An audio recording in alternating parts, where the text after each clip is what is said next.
इस खास विश्लेषण में बहुत बहुत स्वागत है। आज हम इतिहास के पन्नों से एक ऐसा मनोवैज्ञानिक हथियार निकालने जा रहे हैं जिसे दुनिया के सबसे शक्तिशाली लोगों ने इस्तेमाल किया।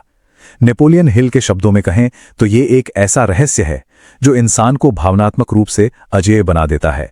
हिल ने 25 साल तक 500 से ज्यादा सफल लोगों का अध्ययन किया था। कल्पना कीजिए एक बंद कमरे की जहां महान उद्योगपति एंड्रू कार्नेगी ने हिल को एक ऐसा राज बताया जो सिर्फ वही इंसान संभाल सकता है जो सच में मानसिक रूप से मजबूत हो। तो चलिए आज उस रहस्यवादी तिजोरी को खोलते हैं। एंड्रू कार्नेगी का एक बहुत गहरा दर्शन था जिसने नेपोलियन हिल का जीवन हमेशा के लिए बदल दिया। उनका मानना था कि जब किसी को यह एहसास हो जाता है कि दूसरे की राय वास्तविकता को नहीं बदल सकती तो वो अमर हो जाता है। जरा सोचिए, जब हिल की सबसे महान किताब थिंक एंड ग्रो रिच को पब्लिशर्स ने यह कहकर रिजेक्ट कर दिया था कि इसे कोई नहीं पढ़ेगा, तब इसी विचार ने उन्हें टूटने से बचाया था। इतिहास के सबसे शक्तिशाली दिमागों ने कभी बाहरी शोर से खुद को विचलित नहीं होने दिया। उन्होंने दूसरों की राय को अपनी सच्चाई कभी नहीं बनने दिया। अब बढ़ते हैं पहले सिद्धांत की ओर, द रॉकफेलर रीसेट, संकट के क्षणों में दिमाग पर काबू पाना। जॉन डी रॉकफेलर का नाम तो सुना ही होगा। जब उन्हें एक बहुत बड़ी डील फेल होने और करोड़ों के नुकसान की खबर मिली तो कोई हंगामा नहीं हुआ, बिल्कुल शांत।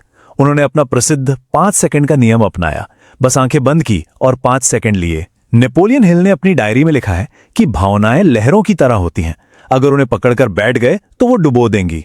इसलिए उनका तरीका सिंपल था। स्टेप 1, इसे महसूस करें, जो भी गुस्सा या दुख है उसे आने दें। स्टेप 2, इसे स्वीकार करें। स्टेप 3, इसे जाने दें, रिलीज कर दें।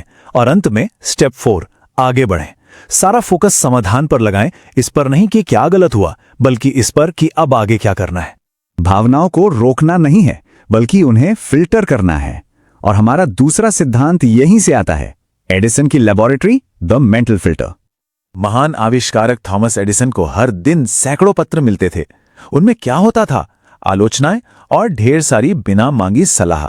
लेकिन एडिसन की एक गुप्त नोटबुक थी जिसमें केवल एक ही नंबर का महत्व था, और वो नंबर था 5। पूरे ब्रह्मांड में केवल ये 5 लोग ही ऐसे थे जिनकी राय से एडिसन को सच में कोई फर्क पड़ता था। बाकी दुनिया का शोर उनके लिए बस शोर था और कुछ नहीं। अब सवाल यह है कि आखिर उन 5 लोगों में ऐसा क्या खास था? खैर, एडिसन ने इसके लिए 5 बहुत ही कठोर मापदंड बनाए थे। पहला, वे लोग अपने क्षेत्र के विशेषज्ञ होने चाहिए। दूसरा, उन्होंने जीवन में कुछ बड़ा हासिल किया हो। तीसरा, उनके इरादे बिल्कुल शुद्ध और सकारात्मक हों। चौथा, वे जीवन या अनुभव में काफी आगे हों। और पांचवा, उनकी सलाह वास्तव में काम की हो। हिल के नोट्स हमें साफ साफ बताते हैं कि इन 5 लोगों के अलावा बाकी सब कुछ सिर्फ राय है, कोई तथ्य नहीं। हर चीज ध्यान देने योग्य नहीं होती। एडिसन के इस पूरे सिस्टम का निचोड़ बस यही है। सबसे बड़ी आजादी इस बात को समझ लेने में है कि जिन लोगों को हमारा विजन समझ ही नहीं आ सकता, उन्हें अपना रास्ता समझाने की कोई जरूरत नहीं है। अपनी कीमती ऊर्जा और समय हर किसी को सही साबित करने में तो बिल्कुल बर्बाद नहीं किया जा सकता है ना। चलिए आगे बढ़ते हैं।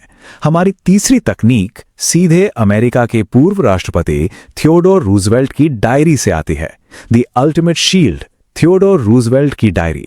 रूजवेल्ट ने अपनी लड़ाइयों को बहुत ही स्पष्ट रूप से 2 हिस्सों में बांट रखा था। एक तरफ वो लड़ाइयां थीं जो हर हाल में लड़नी है, जैसे कि ऐसी नीतियां जो देश की मदद करें, भविष्य तय करने वाले बड़े फैसले और वो काम जो उनके मूल्यों से मेल खाते हों। और दूसरी तरफ वो लड़ाइयां जिन्हें पूरी तरह नजरअंदाज करना है, जैसे व्यक्तिगत हमले, राजनीतिक ड्रामा और लोगों की फालतू राय। जैसा कि नेपोलियन हिल का शोध साबित करता है, अपनी ऊर्जा को बचाना और उसे बिल्कुल सही जगह पर लगाना ही सफलता की सबसे बड़ी चाबी है। असली ताकत का मतलब हर उकसावे पर पलटकर जवाब देना बिल्कुल नहीं है, बल्कि असली ताकत है अत्यधिक चयनात्मक होना, अपनी ऊर्जा की ढाल बनना और केवल उसी चीज पर ध्यान केंद्रित करना जो वास्तव में मायने रखती है। सीधी सी बात है, जो इंसान हर पत्थर फेंकने वाले पर भौंकने लगे या उलझने लगे, वो कभी अपनी मंजिल तक नहीं पहुंच सकता। अब तक जो भी सिद्धांत हमने देखे, उनका असली इम्तिहान तब होता है जब जिंदगी अचानक सब कुछ छीन लेती है।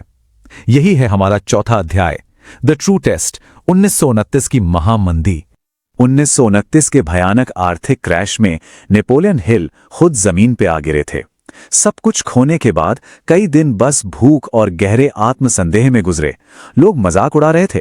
सोचिए, जो इंसान दुनिया को अमीर बनने के तरीके सिखाता हो, वो आज खुद भूखा सो रहा था।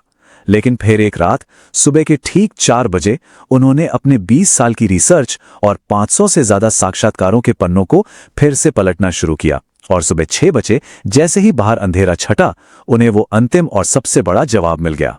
और वो जवाब सिर्फ एक ही पंक्ति में सिमटा हुआ था। सफलता का मतलब कभी ना गिरना नहीं है, इसका मतलब है हर बार गिरने के बाद वापस उठ खड़ा होना। उस सुबह यह तय हो गया कि इन सिद्धांतों को सिर्फ दूसरों को पढ़ाना काफी नहीं है, अब इन्हें खुद जीना होगा। और इसी एक दर्शन को जीवन में उतारने का ही नतीजा था कि सिर्फ 3 साल के अंदर हिल ने एक ऐसी शानदार वापसी की जिसने पूरी दुनिया को हमेशा हमेशा के लिए प्रेरित कर दिया। ज्ञान तो हर जगह आसानी से उपलब्ध है, फिर भी कुछ ही लोग असाधारण सफलता क्यों हासिल कर पाते हैं? चलिए देखते हैं हमारा अंतिम सिद्धांत, द रूल ऑफ 5%, ज्ञान को कर्म में बदलना। सच्चाई थोड़ी कड़वी है। 95% लोग ज्ञान और प्रेरणादायक बातों को सिर्फ एक अस्थायी खुशी या इमोशनल हाई के लिए सुनते हैं। वे बस उसे कंज्यूम करते हैं, 1-2 दिन बहुत उत्साहित रहते हैं और फिर वापस अपनी उसी पुरानी रूटीन में लौट जाते हैं। लेकिन केवल 5% लोग ही ऐसे होते हैं जो उस ज्ञान पर वास्तव में एक्शन लेते हैं, उसे अपनी जिंदगी में लागू करते हैं और अंततः वही लोग सफल भी होते हैं। तो उन 5% लोगों में शामिल होने का आखिर रास्ता क्या है? यहां एक 7 दिवसीय चुनौती दी जा रही है जो रॉकफेलर के उसी 5 सेकंड रीसेट पर आधारित है।